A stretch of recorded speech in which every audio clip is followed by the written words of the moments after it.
Sociable Scientists. So Erin and I are here today to basically facilitate a workshop on community engagement. So we have a good understanding of research and facilitation, community engagement, community consultation. We realize that those of you in the room are the experts when it comes to food. So we're not going to deliver content about food security. We're going to ask for your participation when it comes to that. So what we're going to do is kind of build a framework around what community engagement can be, what it can look like, some of the questions that you'll need to ask of your organization and of yourselves as you move forward with community engagement. We're going to look at, we're also going to look at asset mapping, so building on some of the strengths within your community. So to get started,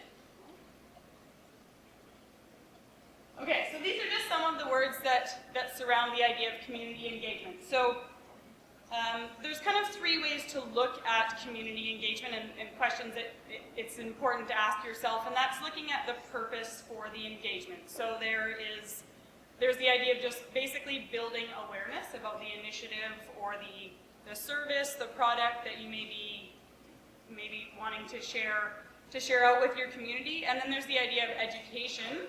So if you're wanting to teach people about something that it is that you're doing, if you're wanting to help people to learn about a new product, if you're looking at strategies, trying to build some capacity around what that may look like, just general information that you want to share out with your community, or if you're looking to learn something about your community as well. And then there's the idea of action. So if you're looking for action from people, potentially you need volunteers with something. If you're looking for decision-making strategies, if you need people to vote and really show their numbers by voting, so you're creating that action. If you're looking to influence council or looking for policy changes, changing behaviors, creating partnerships, these are all action-oriented. So just kind of having that idea of awareness, education, and action within community engagement. And then the idea of community itself. Oftentimes, we all assume that we know what we're talking about when we say community, but community can mean very different things to very different people. So your community can be your geographical boundary that you're working within.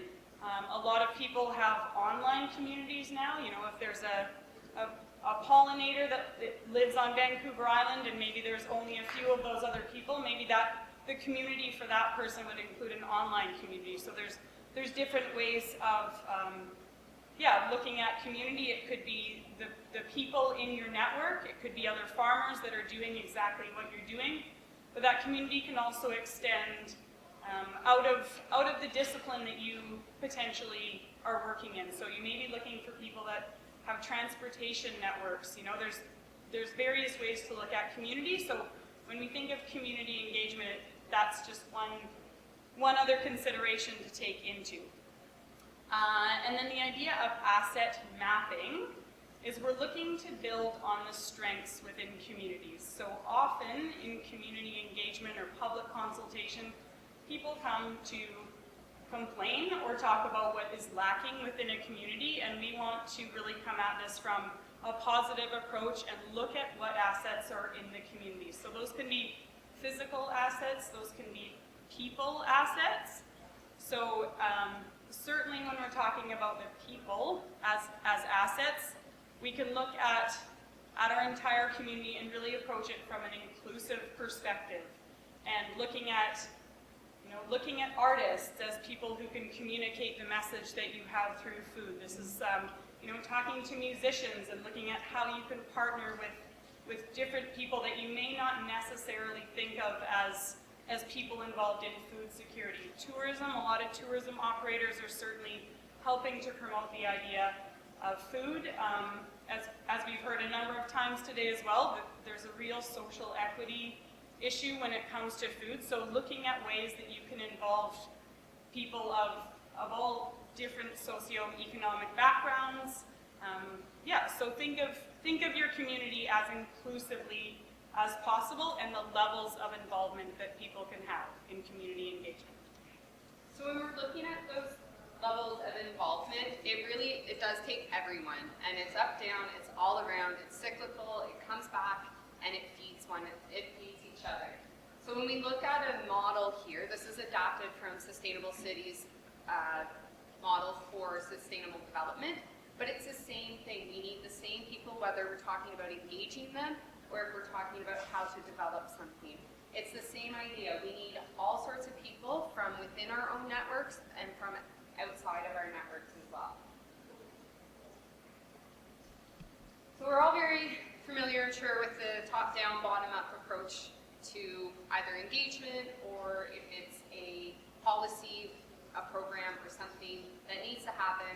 There's this notion of top-down, that either the government does it and they implement policies and practices, or bottom-up, grassroots, the community does it. We need both of these actors. We need all of these people involved. That top-down dissemination of knowledge and the creation of policies.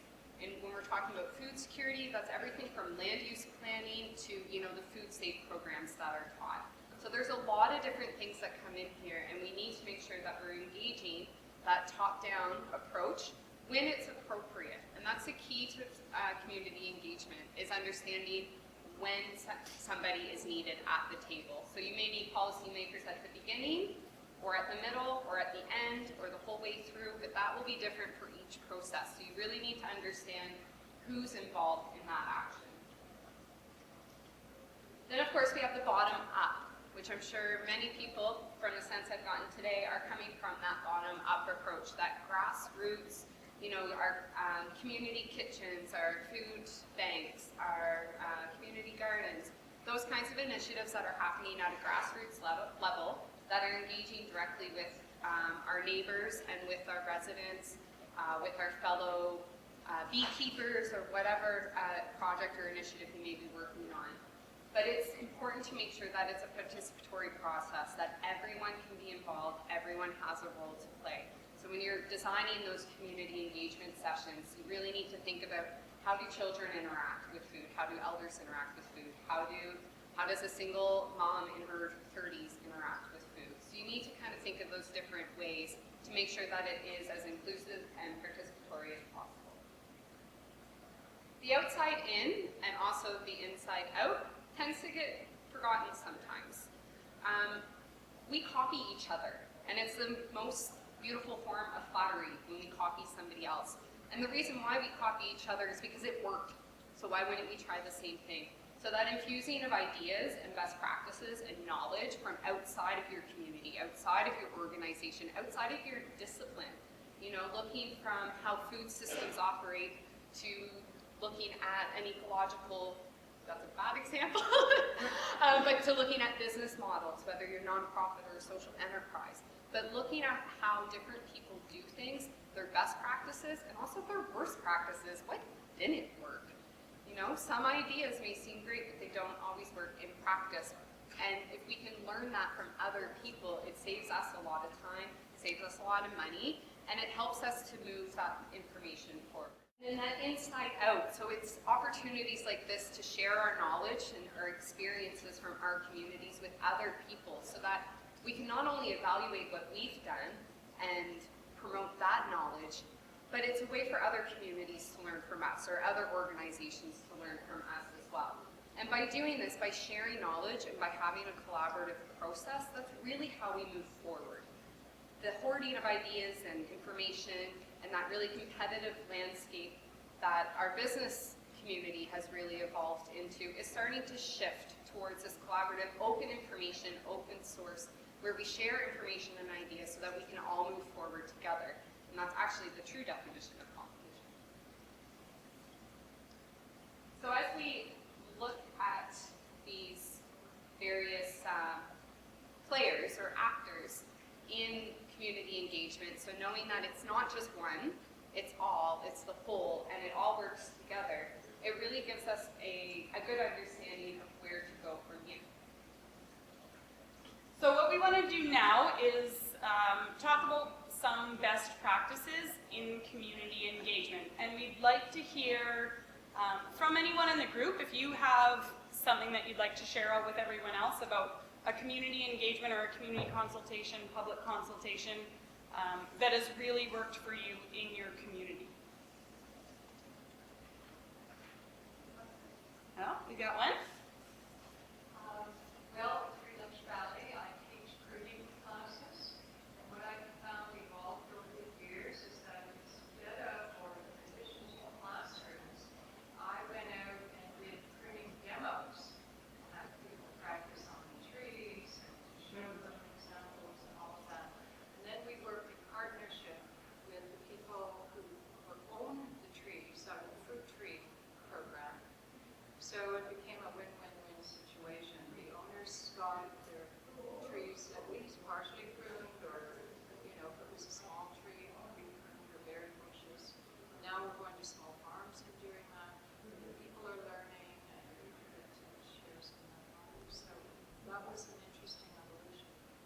That's a really great example, the idea of going to where people live.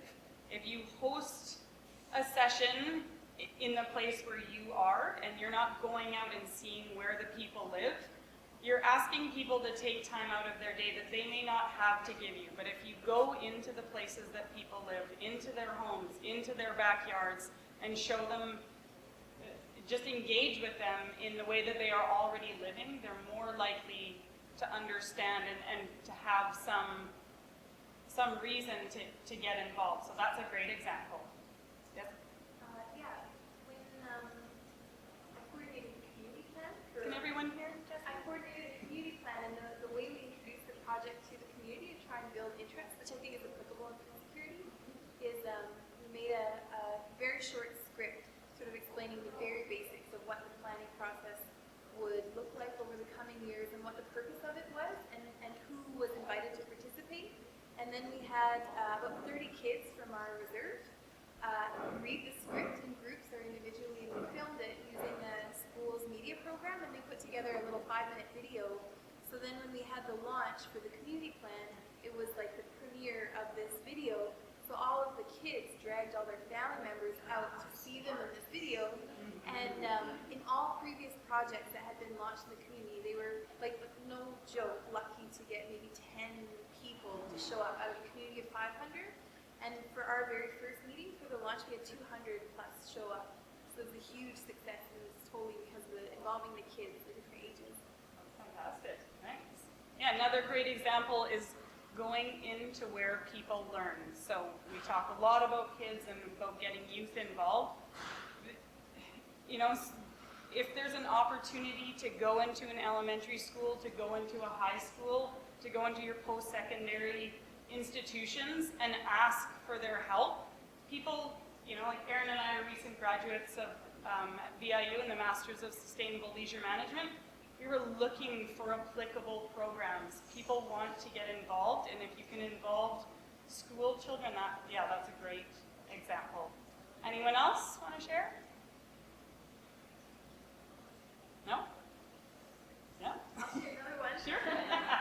So when we actually started doing community meetings in the community, we did a couple things that were really key to increasing participation as much as possible. So we always had babysitters that parents could come, and we designed children's activities that complemented the topics of the meeting.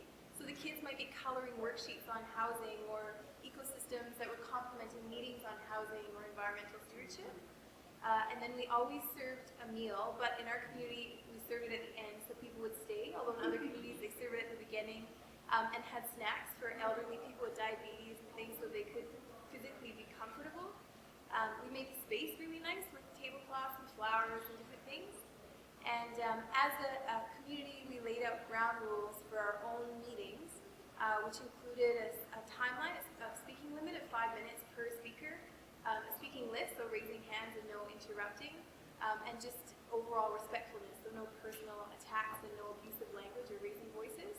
And those 3 ground rules, as well as the other things we did, transformed our community feelings about meetings from something to be avoided to something that they look forward to and would have continued indefinitely, weekly, if we had the funding, right? Yeah, that's fantastic. Thanks, Jessie.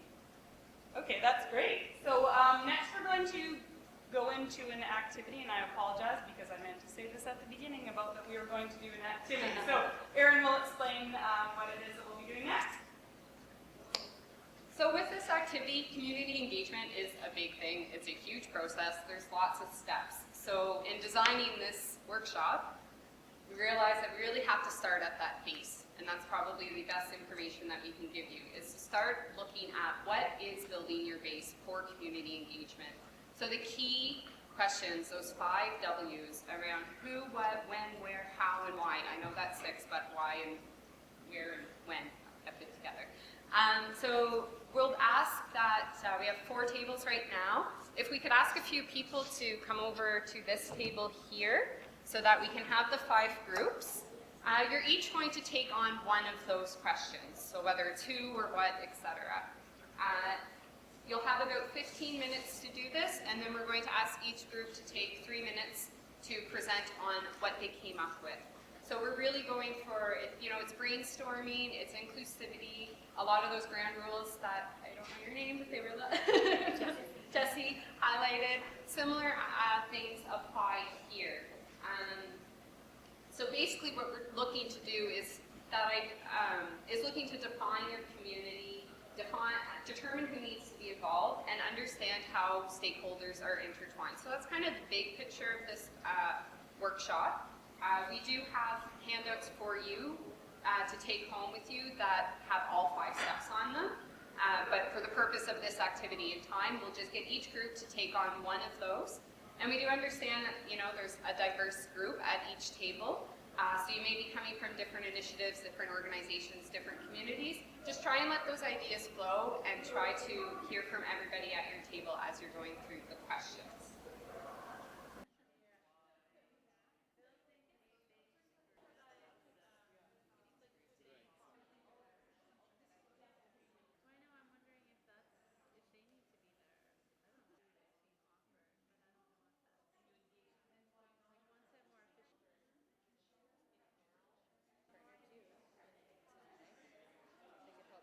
Some of us work on projects that are targeted to certain demographics and maybe as well as geographics. And we also recognize the value of a common interest bringing people together to communities. So a good quote that Jester gave us is, community is a local group of people working together and sharing resources. And so that's not necessarily defined by geography or demographics, right? Just a shared interest or barter system, that kind of thing. So we moved from there to talking about 2 initiatives and who's at the table and who's not at the table. So one is Tracy's working on emergency food distribution. So having a centralized, accessible source of food that can be distributed in Victoria in an emergency. And she does have people that are producing and storing the food at the table, but not at the table are government folks or regulators, and also emergency responders in the Campbell Regional District, so that might be a really good link there. And nor the end consumers, right? So it's hard to know, is it too technical of a committee for the people that would be sort of help in emergency to take part discussing transportation? It's just a question that we considered. And then just very briefly, we talked about a food security community engagement project that Leslie's working on, and she just mentioned how her previous work has influenced the people that she's reached out to in this project, and so sort of immediately going to nonprofits, and just how there's so many different groups out there doing different kinds of work, and so maybe the takeaway from that is not to narrowly focus on groups you've worked with before, but to be open to participation from folks that might not at first glance seem to have anything to do with your project. Decided that we were inspired by an initiative that's been talked about over the conference on tool lending cooperative, and the purpose being based on a co-op model with membership and providing accessible and affordable access to tools that perhaps farmers or gardeners would never be able to have, both from gardening to farming, so hand tools to larger machinery. And then the goal, part of being on maybe exchanging labor in a time commodity, like on the time bank model. Each hour, if you're delivering or maintaining or sharpening or storing. Other initiatives, other people that could be involved could be the Farmers Institute or the having a Maui. Oh, yeah.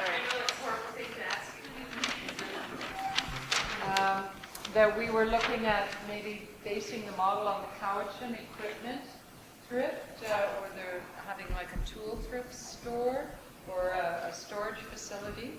Could involve the BC Co-op Association and the Food Hub Co-op, and also maybe engage people at different local farmers markets, talking, and then be meeting more peers and having bigger and better discussions around, with equipment. Weaknesses and strengths, you've got storage, accessibility. see a great cost effectiveness and savings for a lot of startup and young farmers. You know, whereas there's a lot of retired farmers in the valley, and maybe their equipment's getting retired as well. Reuse opportunities abound, kind of both in training and partnerships and forming new farm friendships. Some of the weaknesses is that it's a seasonal thing. Suddenly everybody wants it all at once. You know, you have to have really kind of keep track of that and the management, the lending, kind of accessibility for that. And then the threats, again, you've got liabilities and insurance concerns with large equipment. So all of that will have to be reviewed. Great. Thank you. Erin and I work together, and these guys work together. So we work with First Nations, and it was the CRD and island-wide and coastal communities, and there was a common ground on the First Nations. Although there's so our assets we decided weren't necessarily really focused in where, but in the people. So their passion, island-wide,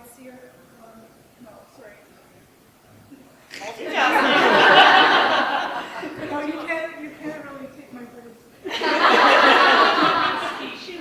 Yeah, you can speak. So we went over to,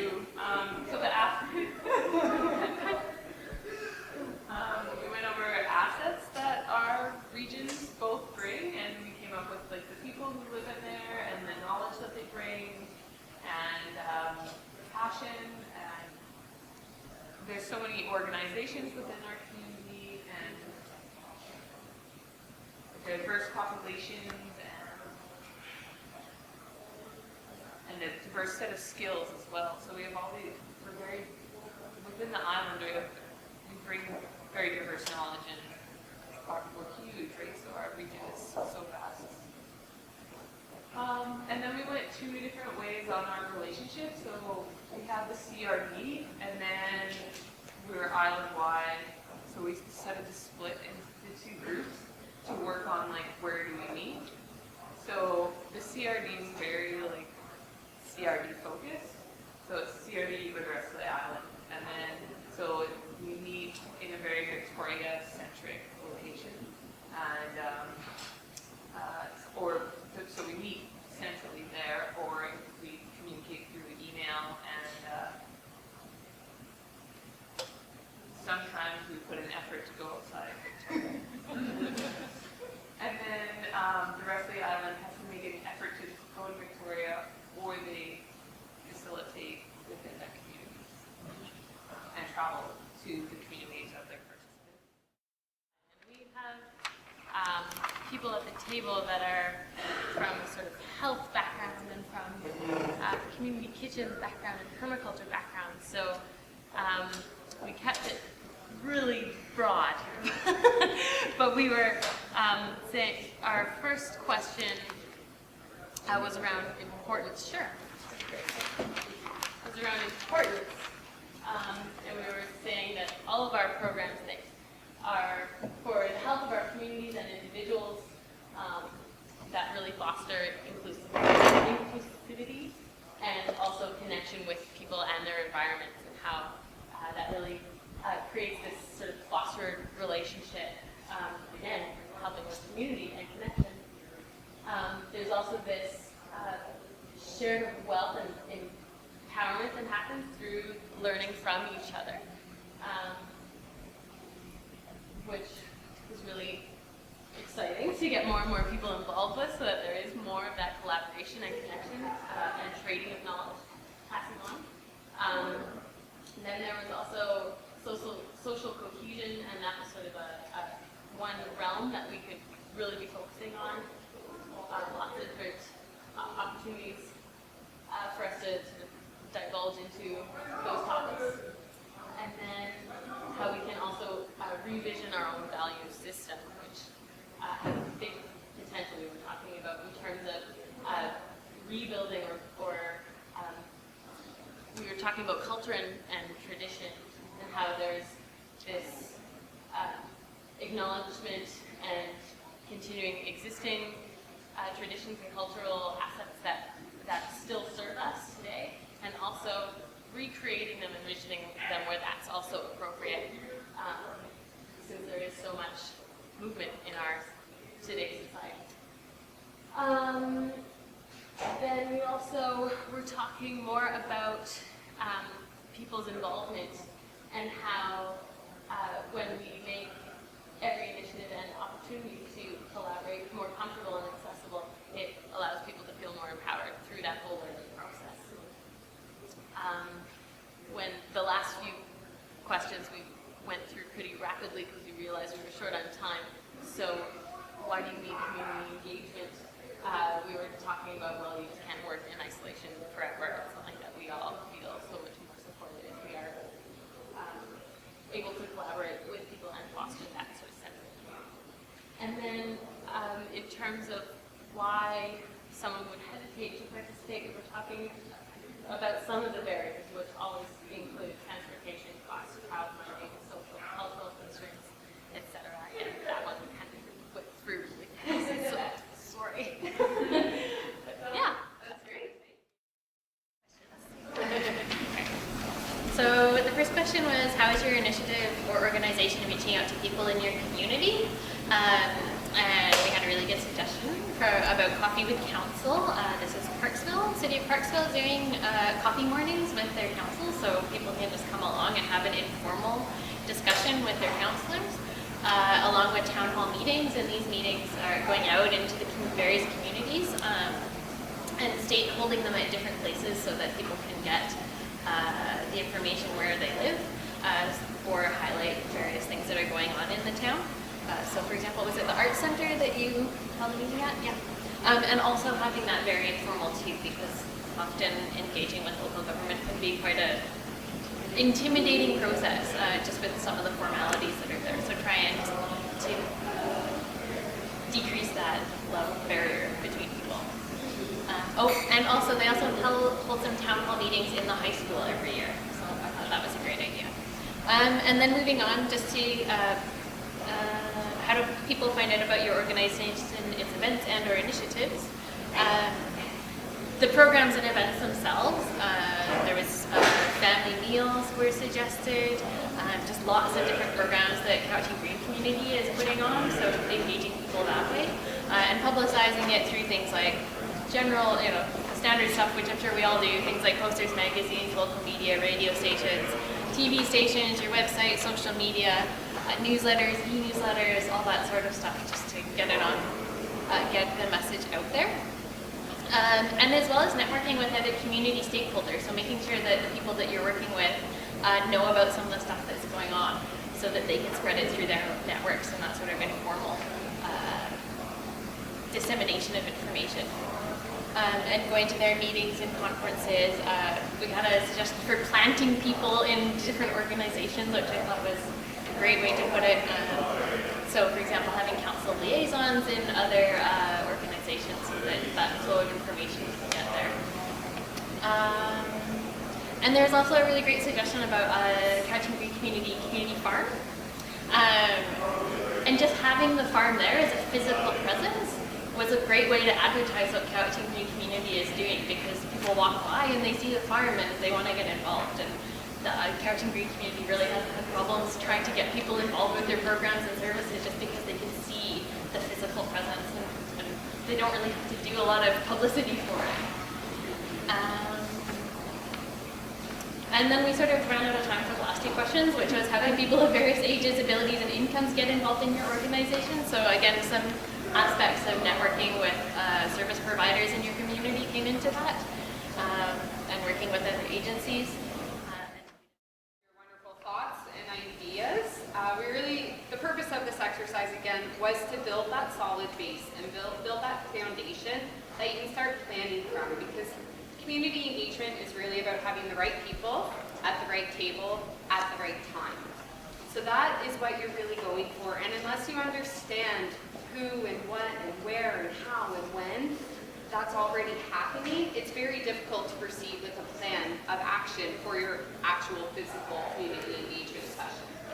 So as you're looking forward and as you're planning further, as your planning takes you further, once you've established your base, it is really important to also consider how that community engagement process itself will look and who will facilitate that.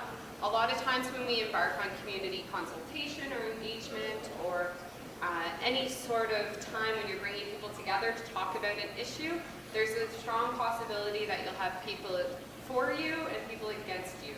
And the idea with community engagement is to make sure that that whole way along that gamut is heard. And so if that's being facilitated by the organization itself, you may exclude people that way, or you may not actually listen to the people who are against you. But the beauty of that is that everyone along that gamut has wonderful ideas to bring. So the power of having a neutral, unbiased facilitator is key when you're looking towards doing a community engagement session. But this is a workshop or a worksheet you can do on your own, or you can do as a group within your organization. Since it is a bit of brainstorming, sometimes it is a good idea to have individuals in your group do the worksheet alone and then come together as a group. That's another way to do it, so that you get those creative ideas of how you can be engaging people and who the right people are to engage at the right time. Yeah, so that's the end of our workshop. Like Erin said, we just really like to thank all of you for your participation, because we really wanted to give all of you an opportunity to just share some of your ideas, and we really hope that that if you have any questions for us, or you have any questions for each other, we are going to be taking all of the things that have been written down on the sheets and just compiling it. So if you'd like the results of any of that, you can contact Erin or myself. There's a really great TED Talk that I just recently saw called Incredible Edible. It's about a project going on in the UK. They do some really amazing community engagement strategies. We'll post it on our website tomorrow, so you can check it out. And yeah, just thank you very much.